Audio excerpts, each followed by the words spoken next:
Good morning, children. Today we shall see the last part of chapter 2 in economics. The most important and nucleus objective of the various countries of the world after World War II has been the attainment of economic development. Developing countries aim to reduce the gap in per capita income level with that of the developed countries and to increase the standard of living through economic development. Developing countries aim at improving the standard of living of the people by reducing poverty and unemployment. Developed countries aim at maintaining prevailing higher standards of living. Thus, maintaining economic growth is the aim of developed countries, while attaining speedy economic development is the aim of developing countries. According to Professor Ursula Hicks, the solution of the economic problems of developing countries is economic development, and that of the developed countries is economic growth. The terms economic growth and economic development became popular after Second World War, when the developing countries put emphasis on speedy economic development to solve the problems of unemployment, poverty, hunger, debts, inequalities of income and wealth distribution. The awareness of developing countries towards the attainment of economic development increased after they started attempting to reduce the gap in per capita income level with that of the developed countries and to increase the standard of living through economic development. The aim of developed countries is to maintain the prevailing higher standards of living. Therefore, economic development is necessary for them. According to Professor Ursula Hicks, the solution of the economic problems of developing countries is economic development, and that of the developed countries is economic growth. Let us understand the meaning of economic growth. Economic growth means increase in total output of an economy. There is continuous increase in countries' real national income and per capita income. Economic growth shows the increase in output and gross national product per year through which a country's economic status is depicted. It also helps in a comparative evaluation of economies of two countries. Economic growth is possible due to increase in supply, availability, productivity and efficiency of factors of production like land, labor, capital and entrepreneurship. According to Professor Hansen, economic growth refers to the growth rate of national income, a rise in total quantum of goods and services. Simon Kuznets defined economic growth as a long-term increase in the capacity of a country to supply diverse economic goods to its people, which is known as economic growth. The following are the limitations of the concept of economic growth. Economic growth takes into consideration only the quantitative changes. In economic growth, there is rise in national income and per capita income, but institutional and psychological factors remain same. The concept of economic growth is narrow and depicts only the rise in the rate and quantity of output. The concept of economic growth is not of much use in understanding the welfare of the people. In economic growth, there is rise in national income and per capita income, but institutional and psychological factors remain unchanged.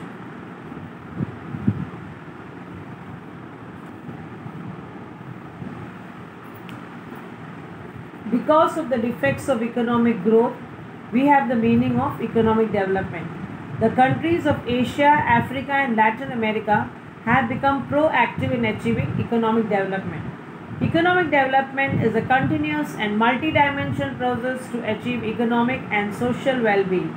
It includes economic growth, economic welfare and economic progress. Michael Todaro has defined economic development as a multidimensional process. It is considered that the economic development has a very wide meaning because it includes economic growth, economic welfare and economic progress.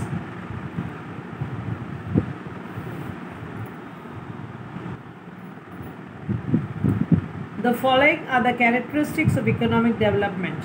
The term economic development has a very wide meaning which includes economic growth, economic welfare and economic progress. Economic development is a continuous process. Economic development is a slow but strong process in a predetermined order and direction. It is easy for any country to start the process of development but difficult to maintain it. The process of development is usually fast initially but slows down over a period of time. Second, quantitative and qualitative changes. In economic development, output increases, which is called quantitative change. Moreover, the quality of production improves due to research and inventions, which is called qualitative change.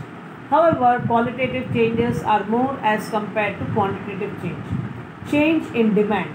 Due to economic development, there is rise in income of the people, which changes their liking and choice. In the initial stages of development, the demand for basic and primary goods increases, but subsequently there is a rise in the demand for comforts and luxurious goods. Labor becomes more dynamic. Development leads to increase in education of labor, which makes the labor more dynamic. Increase in capital formation. Development leads to increase in demand for different commodities. This gives rise to new entrepreneurs. Hence, the rate of investment and capital formation increases enormously. Change in technology. There is a shift in dependence from fire and water-based technology to coal and iron-based technology, which results in faster development. Self-motivating. After a particular stage, the process of development becomes self-motivating. But economic development is not free from limitations. The limitations of the concept of economic development are as follows. Human development. Economic development indicates the progress of a nation. It shows the economic scenario, but it cannot tell about the human development in real sense. It cannot become the index of human progress. Measurement. Economic development cannot be measured as economic growth. It is very difficult to derive a measurement for such changes. It is very difficult to measure economic development because it includes those changes that take place in the society. Standard of living. When economic development takes place, standard of living of the people improves. However, in India, in spite of economic development, there is not much improvement in the standard of living of people. Therefore, we cannot say that economic development means improvement in standard of living. The difference between economic growth and economic development is mentioned in page number 17 of your textbook in the form of a tabular column. Kindly go through it. Let us now see the indicators of development. In the indicators of development, we have the 4 indicators, of which we have done the third and fourth, that is PQLI and Human Development Index. Today we shall see the next 2. The first 2. According to this indicator, a country is said to have attained economic development if there is a continuous increase in real national income of a country for a long period of time. If the growth rate of national income is high, the rate of development is said to be high. If the national income increases at a lower rate, the rate of development is low. If the national income does not rise, the development is stagnant. If national income decreases, there is underdevelopment or negative development. According to this indicator, the real national income is taken into consideration and not the money national income, and hence national income is calculated at constant prices and not at current prices. We have the tabular expression. In the first indicator of development, that is growth of national income, it is represented in the form of a tabular expression in which the annual growth rate of national income of 6 countries are given. Norway has got 2.2 growth rate of national income, America 2.4, Sri Lanka 4.5, China 7.3, India 7.3, Pakistan 4.7. It is seen in the above table that Norway, America, Sri Lanka, Pakistan have lower annual growth rate of income as against India and China. Today, India is considered to be one of the fastest developing countries of the world. However, it should be remembered that though countries like Norway and America are growing at a rate of 2 to 3% annum at present, They have already achieved high rate of economic growth in the past. There are some limitations in accepting national income as an indicator of economic development. They are difficulty in calculating true national income. It becomes difficult to estimate the true national income of the country due to factors like double counting of goods for self-consumption, difficulty in calculating depreciation, illegal income, tax avoidance, tax evasion, barter transactions, illiteracy, employment of people in more than one occupation, etc. Hence, national income cannot be considered as a true meaning and a measuring rod of the rate of economic development of the country. The second is population. Along with national income, the size of population should also be taken into consideration to understand the rate of economic development of the country. If the growth rate of national income is less than the growth rate of population, then development is said to be negative. If the growth rate of national income is higher than the growth rate of population, then the rate of economic development is positive. Different methods of calculating national income.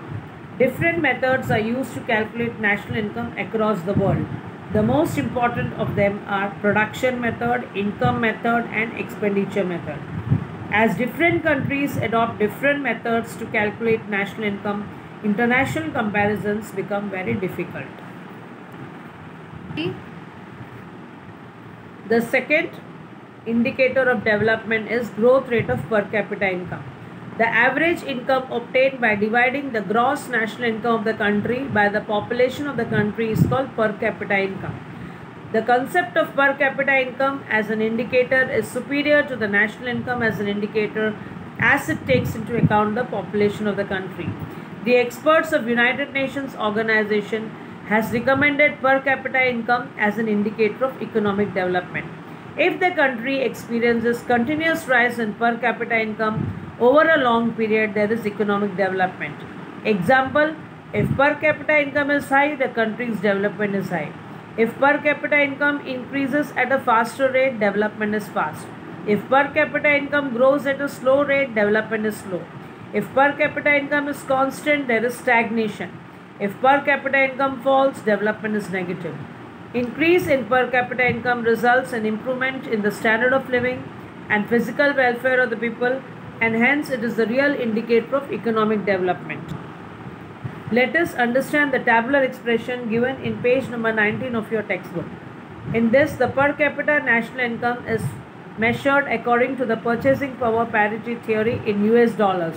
Norway's per capita income is 64,992. America's is 52,947. Sri Lanka 9,779.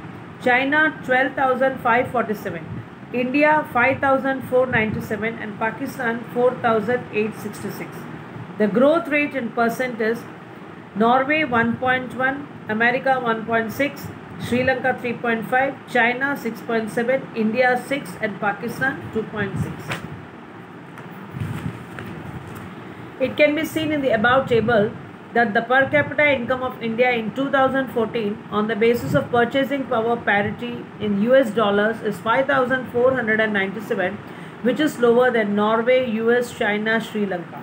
India's per capita income is 11 to 12 times lesser than that of Norway, and hence development of Norway is said to be 11 to 12 times higher than that of India.